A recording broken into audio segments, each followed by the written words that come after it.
Assalamualaikum warahmatullahi wabarakatuh. Waalaikumsalam. Dumateng Yai, ini ada pertanyaan tentang penafsiran Al-Quran berdasarkan ilmu sains. Untuk abad sekarang kita mengenal teori ledakan besar yang sudah sangat populer. Namun walau demikian ilmu ini masih dalam bentuk zon yang wakilnya hakikatnya kita belum tahu dan belum yakin secara pasti. Namun teori ledakan besar ini kemudian disinkronkan dengan Al-Quran dengan penafsirannya bahwa ternyata di dalam Al-Quran itu sudah ada teori ledakan besar. Pertanyaan saya begini, menimbang ilmu teori ledakan besar ini adalah ilmu dzon, ini masih memungkinkan ilmu ini salah, sehingganya penafsiran terhadap Al-Quran ini menimbulkan kekhawatiran, yakni kalau ilmu ini sebenarnya salah kemudian disinkronkan dengan Al-Quran, nanti ada penyalahan dalam penafsiran. Namun sisi lain terdapat kebaikan, yakni ada banyak orang bicara bahwa Al-Quran turun sekian ratus tahun lalu ternyata di dalamnya memuat teori ledakan besar yang baru muncul abad modern ini. Dari penjelasan ini pripun monggo Yai tentang penafsiran berdasarkan ilmu yang masih dzon, yang belum hakikatan seperti ini, monggo. Nah, terus pertanyaan kedua dari Kang Anwar tadi itu memang problem ya, tapi itu bisa diatasi lewat seni menulis. Biasanya kalau seorang penulis, apalagi di Indonesia itu kan gampang sekali, kalau kata itu bisa bias atau majas kan bisa dikasih tanda kutip, dikasih tanda apa? Kutip. Itu memang nyata ya, saya pernah berdebat berkali-kali lah. Saya kan satu tim ya dengan Pak Zaini, dia seorang profesor, juga pernah tanya Gus Wafi, putrane Mbah Mun saat di Syria. Zaman itu saya Ramadan Al-Ghudi masih hidup. Saya tuh punya komunitas dokter. Ini cerita nyata ya. Yang dia tanya gini, Pak Bahak, kita ini ahli embriologi dan tidak pernah ada ceritanya ada segumpal darah dalam proses embriologi. Yang ada itu sekian zigot yang berhasil nempel di dinding rahim itu nanti yang jadi janin. Jadi kalau kita ngaji ada segumpal darah itu menjadi aneh bagi kita karena proses itu tidak ada. Ya saya jawab ya enteng saja. Ya kan yang bilang segumpal darah itu kiai kan tidak Quran. Makanya benar Kang Anwar tadi yang ngomong itu mufasirnya atau kiainya yang terjemah. Kalau Quran hanya bilang min alakin. Iqra bismi rabbikal ladzi khalaq khalaqal insana min alaq. Alaq itu kan dari kata alaqa ya'liku alaqon, sesuatu yang nempel itu namanya alaqah. Makanya di Alfiyah ada wa ulqatun hasilatun, ulqah itu sesuatu yang terkait atau yang menempel. Sehingga ya pokoknya kalau alaq itu artinya tidak harus segumpal darah, bisa sesuatu yang menempel. Sama cari di kamus, dicari sama dia kamus. Alika ya'liku menempel. Oh, ya oke Bapak, enggak masalah. Nah, lalu kalau kita memaksakan itu bukti ilmiahnya Quran ya resiko juga, nanti ada penelitian yang berbeda. Makanya kita bisa memanfaatkan tanda kutip kalau lafadz itu majas atau kata itu majas, kalimat itu majas. Atau kita menganalisis secara balaghah min jinsi dzalikat dam. Misalnya begini, saya kalau sedang benci Anda, saya akan bilang kamu itu membawa WC. Wong tak melete gawa WC ngalor ngidul, karena di perut kita memang ada kotoran. Berarti kita ini WC yang melaku ngalor gitu. Oke, itu saat kita benci manusia. Coba sampean lihat di kitab tasawuf. Faqih fatatakabbar wa anta kanafun minal aknam, itu kan disebut kamu kok sombong kowe iku WC mlaku. Tapi nanti kalau kamu ngaji di alam rohani, kamu disebut laqad khalaqnal insana fi ahsani taqwim. Artinya bisa saja alakin ini benar-benar maknanya segumpal darah. Tapi dalam konteks manusia, jenis kamu adalah jenis segumpal darah, bukan dalam proses embriologi mengalami segumpal darah. Kita masih bisa berkelit, asal kamu ilmunya banyak, hafalaman banyak, tetap bisa berkelit. Problemnya kadang kita tidak punya ilmu. Loh ya, ini kisah nyata ya. Jadi kemarin entah tanggal berapa saya lupa, itu kan Kemenak datang ke Yai, ke Mbah Mun, ke Gus Zofur. Di antara usul saya seperti itu, mbok terjemah Kemenak, kalau yang terkait sain itu dikasih bahasa yang bias, karena nanti kalau tidak bias ini nanti ada penelitian kelihatan Quran dianggap loh ya, dianggap salah, sebenarnya salah yang terjemah. Atau kita yakin sesuai ilmiah ternyata suatu saat ada penemuan yang beda. Kita bisa manfaatkan tadi seni menulis tadi, misalnya tanda kutip atau dipakai kata bias. Ya misalnya begini, contoh paling gampang tadi, misalnya kita bangga misalnya Quran terbukti benar ketika mengatakan wa ja'ala bainahuma barzakha wa hijra mahjura, antara air tawar dan air laut itu ada pemisah. Kita mungkin ya setuju nyari-nyari ayat tentang Big Bang, tentang apa ledakan yang dahsyat. Tapi apapun itu teori itu bisa iya bisa tidak. Nah itu kita bisa manfaatkan tanda kutip. Atau seni pakai lughat. Saya beri contoh seni lughat begini. Keyakinan santri yang di sini, yang di kewagian sini. Makhluk itu yang terkenal kan 3. Manusia, jin, terus setan. Sudah kan 3 itu. Keyakinan sampean manusia dengan jin sama apa enggak? Beda kan, katanya beda. Terus jin dengan setan itu beda apa sama? Enggak, sampean jawab. Beda, rata-rata santri fikih bilang beda karena jin itu bisa mukallaf, bisa sholat, bisa enggak. Kalau setan pasti enggak sholat. Tapi pecinta orang sholat dia, kalau orang sholat datang, penggemar dia, mau ganggu gitu. Nah sekarang pertanyaannya gini, lalu ketika para ulama mengatakan jin dan malaikat itu beda, jin dengan setan beda, tapi di Quran itu ada loh ayat fasajadu illa iblis kana minal jinni fafasaqa an amri rabbi. Jelas ayatnya di surat Isra kalau nggak salah tuh, kana minal jin, karena ono sopo iblis iku minal jinni. Padahal tadi Anda yakin iblis dan jin itu tidak sekategori, tapi ayat itu karena minal jin. Caranya gimana? Gampang, sama cari di tafsir Baghawi atau tafsir Ibnu Katsir. Caranya adalah dianalisis secara lughat. Sesuatu yang nggak kelihatan atau yang gelap disebut jannah. Misalnya malam, kata Quran apa? Falamma janna alaihi lailu ra'a kaukaba. Karena malam itu gelap disebut jannah. Orang yang gila karena masturul akli disebut majnun. Karena madatul kalimah sama-sama jinnun. Madatul kalimah kan sama kan? Jim nun musyaddad berarti jim nun nun. Saya ulang lagi ya. Kalau malam disebut falamma janna alaihi lailu. Kalau orang masturul akli disebut majnun. Orang dalam kandungan disebut janin. Kullu dzalika yusamma bidzalik li'annahu mastur. Semua dinamakan itu karena mastur, tidak kelihatan. Nah, sekarang sampai tak tanya, iblis itu kelihatan apa enggak? Enggak. Berarti kalau kana ana sapa iblis minal jinni setengah barang sing ora ketok. Kecumanane minal jinni kelompok jin. Nanti kamu masalah dengan kiai Anda meyakini, "Lho jin kok iblis?" Beda. Jin itu iso ngaji. Ya gampang saja, kalau jin yang sakolen ya jin yang bisa Islam bisa kafir. Tapi kalau kata jin yang dalam ilah iblis, karena minal jinni minal masturin. Faham yang saya maksud? Tetap bisa ada solusinya. Makanya ngaji itu jangan hanya Ibnu Katsir. Ibnu Katsir itu beliau hanya menjawab lewat riwayat. Beliau jarang bermain di lafadz. Tapi kalau sampean ngaji kayak tafsir Baghawi, kayak tafsir apa itu, subhanallah, ya Baghawi terus Bedawi, itu nganalisisnya sering pakai lafadz dan itu menjadi mudah. Misalnya lagi begini, sholat kita ini ya sholat yang muftatahatun bitakbir, muftatamatun bitaslim. Tapi kita secara lughat jelas as-sholat lughatan ad-du'a.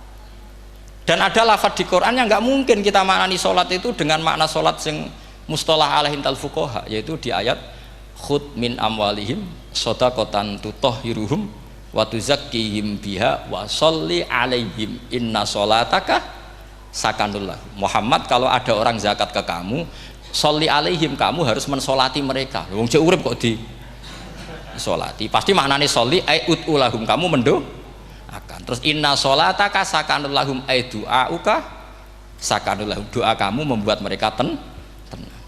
Paham sih kalau maksud? Lagi-lagi kita, kalau Anda janggal secara ilmiah, ya sama seperti misalnya katanya bumi menurut Quran itu diciptakan dalam masa 6 hari, padahal menurut teori Big Bang sekian juta tahun. Lo yaumin itu maknanya tidak harus 24 jam.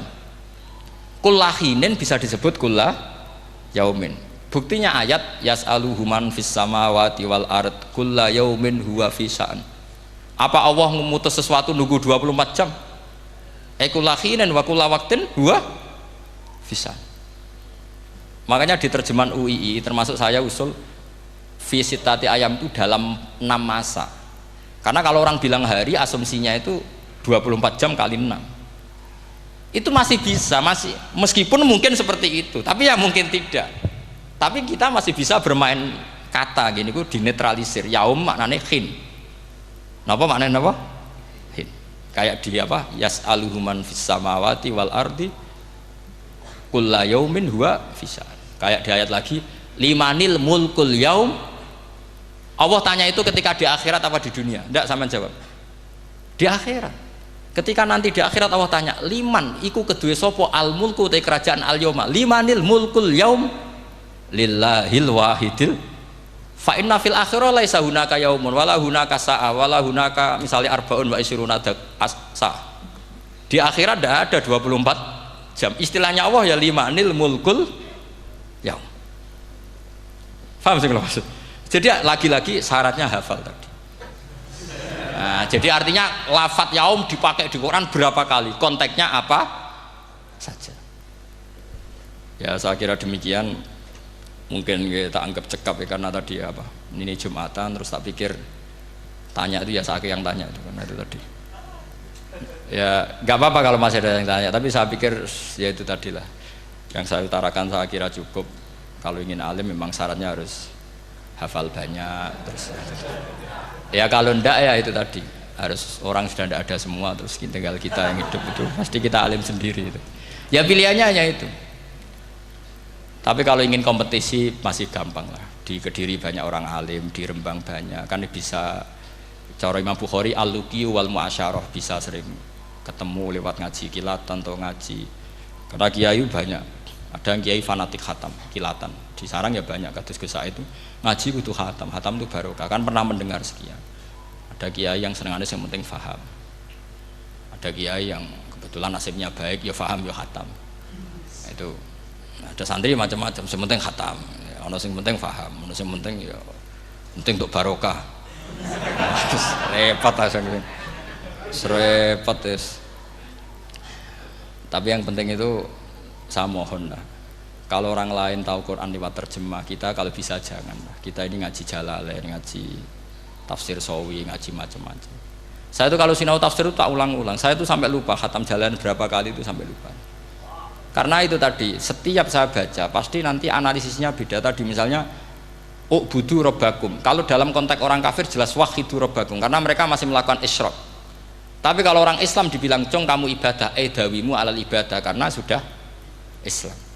Itu Imam Suyuti tidak konsisten. Nggak konsistennya karena beliau orang alim. Ya Yohanes kadang ditafsiri ahla Makkah. Memang saat itu konteksnya Makkah. Tapi dalam konteks Islam tentu wama arsalnaka illa kafatal lidasi basyira wa nadhira. Itu kan ulama. Kalau ingat asbabun nuzul ya Yohanes jelas ahla Makkah. Tapi kalau ingat umumul Quran nas ya kullan nas, bukan harus ahla apa? Makkah. Makanya ada fi tafsirin qala ahla Makkah, wa fi tafsirin akhar dia bilang ayyan nas.